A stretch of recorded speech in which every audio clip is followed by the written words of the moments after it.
जय हिंद मित्रांनो, मी वनरक्षक ए.एस. साहने आपल्या सर्वांचं आपल्या हक्काच्या व्यासपीठावर सहर्ष स्वागत करीत आहे।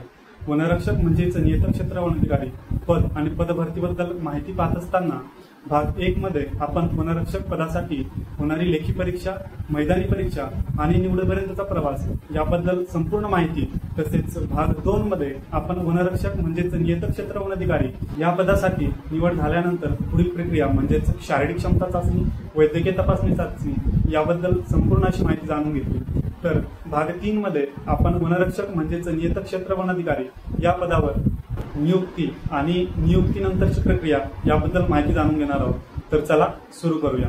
संपूर्ण महाराष्ट्रामध्ये वन विभागाचे नागपूर वनवृत्त, चंद्रपूर वनवृत्त, गडचिरोली वनवृत्त, यवतमाळ वनवृत्त, ठाणे वनवृत्त, अमरावती वनवृत्त, कोल्हापूर वनवृत्त, पुणे वनवृत्त, छत्रपती संभाजीनगर वनवृत्त, नाशिक वनवृत्त आणि धुळे वनवृत्त असे एकूण 11 फॉरेस्ट सर्कल्स म्हणजेच वनवृत्त आहेत, ज्यामध्ये प्रत्येक वनवृत्तामध्ये एक स्वतंत्र जाहिरात येत असते आणि ज्या जिल्ह्यामध्ये आपण फॉर्म भरला आहे त्या जिल्ह्यामध्ये आपल्याला पोस्टिंग मिळत असते।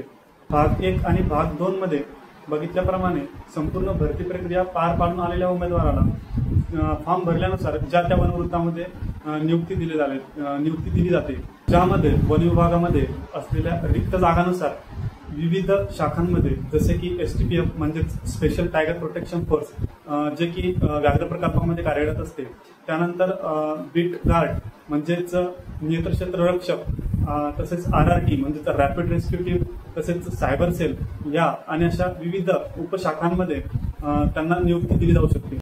वनरक्षकाची नियुक्ती झाल्यानंतर त्याला आपल्या कर्तव्यावर रुजू व्हावे लागते। कर्तव्यावर रुजू होत असताना नवीन वनरक्षक हा अप्रशिक्षित असतो, म्हणजेच त्याचे ट्रेनिंग कंप्लीट झालेले नसते, तर तो आपल्या सहकारी वनरक्षक, सहकारी मदतनीस, स्थानिक वनमजूर यांच्याकडून त्या भागाची संपूर्ण माहिती जाणून घ्यावी लागते आणि त्यानुसार आपले कर्तव्य पार पाडावे लागते। जेव्हा वन विभागाचे ट्रेनिंग सेंटर उपलब्ध होतील किंवा असतील तेव्हा वनरक्षकाला 6 महिन्याच्या प्रशिक्षणासाठी पाठवले जाते, तेव्हा आपला कार्यभार हा आपल्याच सहकारी वनरक्षकाला अतिरिक्त कार्यभार म्हणून सांभाळावा लागतो। वनरक्षक 6 महिन्याचे प्रशिक्षण पूर्ण करून आल्यानंतर पुन्हा त्याला पहिल्याच ठिकाणी आपल्या कर्तव्यावर रुजू होऊन आपला कार्यभार हाती घ्यावा लागतो। विशिष्ट वन परिक्षेत्राचा वनरक्षक ट्रेनिंगवर जात असताना त्याला ट्रेनिंगवर जाण्यासाठी 4 ते 5 दिवस आधी रिलीव्ह केले जाते। रिलीव्ह म्हणजेच कार्यमुक्त केले जाते। या 4 ते 5 दिवसामध्ये त्याला ट्रेनिंगसाठी लागणारे वैद्यकीय प्रमाणपत्र म्हणजेच मेडिकल फिटनेस सर्टिफिकेट प्राप्त करून आणि संबंधित ट्रेनिंग सेंटरपर्यंतचा प्रवास करून त्याला विहित वेळेमध्ये त्या ट्रेनिंग सेंटरवर हजर व्हावे लागते। एक वनरक्षक ट्रेनिंगसाठी हजर झाल्यानंतर त्याला एक अप्रशिक्षित वनप्रशिक्षणार्थी म्हणून ट्रेनिंग सेंटरमध्ये कार्यभार सांभाळावा लागतो, ज्यामध्ये 6 महिने म्हणजेच 180 दिवसाचे खडतर तसेच अविस्मरणीय प्रशिक्षण त्याच्याकडून पूर्ण करून घेतले जाते।